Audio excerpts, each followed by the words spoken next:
benefits of traditional Chinese herbs. Before we start, can I ask you to like, share and subscribe if you enjoy the content. Oh yes, and make sure you press the bell icon so you don't miss out on future videos. You can't talk about traditional Chinese herbs without discussing the benefits of traditional Chinese medicine, TCM, as a whole.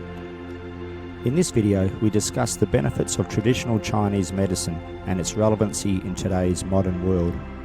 Traditional herbs are usually used in conjunction with other alternative practices such as acupuncture, moxibustion, which is burning herbs near the skin, cupping, and as well as mind and body techniques like meditation and Tai Chi. According to the National Centre of Complementary and Integrated Health, TCM is rooted in the ancient teachings of Taoism, which says the human body is a smaller part of what is going on in the universe. Disease, the theory goes, happens because of an imbalance in two complementary yet opposing forces. They are yin and yang. Yin has the properties of hot, light, feminine, day and hollow, while yang is the opposite, cold, heavy, masculine, night and day. An imbalance between the two causes a disruption in your qi or life force, which results in poor health. Growing in popularity, WebMD reports that the use of traditional Chinese herbs is not as way out of a concept as you might imagine. Many traditional Chinese herbs are already used in Western medicine to treat anything from sleeping problems to arthritis to menopause. However, the efficacy of most of the herbs cannot be stated with a certainty as there is not enough peer-reviewed research into them.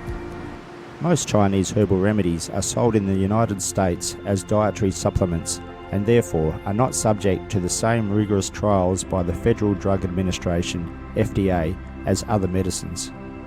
That said, there is a growing acceptance of TCM in the West. You should consult a TCM practitioner before taking any herbal remedy and make sure they are accredited through the Accreditation Committee for Acupuncture and Oriental Medicine. US practitioners, for instance, are trained at one of about 45 colleges that offer 3 to 4 year courses in Oriental medicine. Back in 2007, there were an estimated 10,000 practitioners teaching around 1 million patients according to the NCCIH. As an indication of the growing popularity of TCM, the number of people who visited an acupuncturist for treatment has tripled over the last 15 years. The thousands of Chinese herbal formulations available are listed in the Chinese Materia Medica, which is a pharmacological reference book. 3 of the most popular formulas are produced in China as patent medicines. These are Burplerum sedative pills and the aptly named Women's Precious Pills, which are used to regenerate your blood supply, boost energy, regulate menstrual cycles and calm any tension. There is also Yin Qiao Ji Du Pia, which is said to be a reliable treatment for the initial stages of the common cold, sore throat and flu. About 300 of the 6,000 herbs used today can be traced back for at least 2 centuries. Not all materials in TCM are plant-based.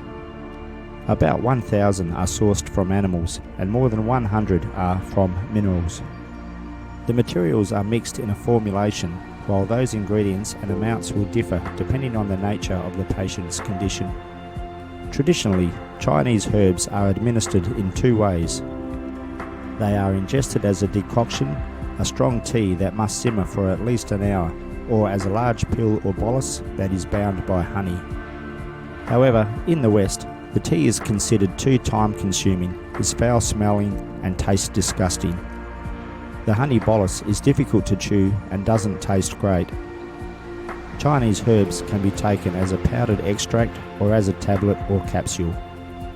After the dose is given, the practitioner will monitor the patient to determine whether the formulation should be continued or whether it must be altered or stopped altogether.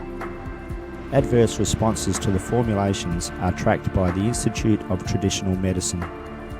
It's said that negative interaction with Western drugs have not been noted for any of the common herbs when used in normal dosage range. However, possible side effects can include allergies, diarrhea, constipation, dizziness, headache, sleepiness and agitation. In addition, The use of Chinese ephedra or ma huang in dietary supplements has been banned by the FDA after it was linked to cardiovascular attack and stroke.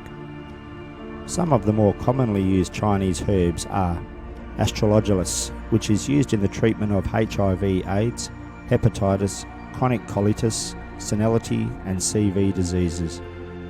Cinnamon, which is used to improve circulation and to harmonise the qi of the upper and lower body. Ginger, which is used to improve digestion, neutralise toxins in food, improve circulation and to cure nausea and morning sickness. Ginseng, which is said to help normalise blood pressure, regulate blood sugar, resist fatigue, improve oxidation and enhance immunity. Caution though. Traditional Chinese herbs must be used with caution by the elderly and the young. Also, use caution if you are breastfeeding or are pregnant, if you suffer from a pre-existing condition, or if you are scheduled for surgery. In addition, it is advised not to replace effective conventional care with Chinese medicine. Don't self-medicate and consult a trained TCM professional. All in all, there is definitely a place for TCM in your indomitable health and wellness journey.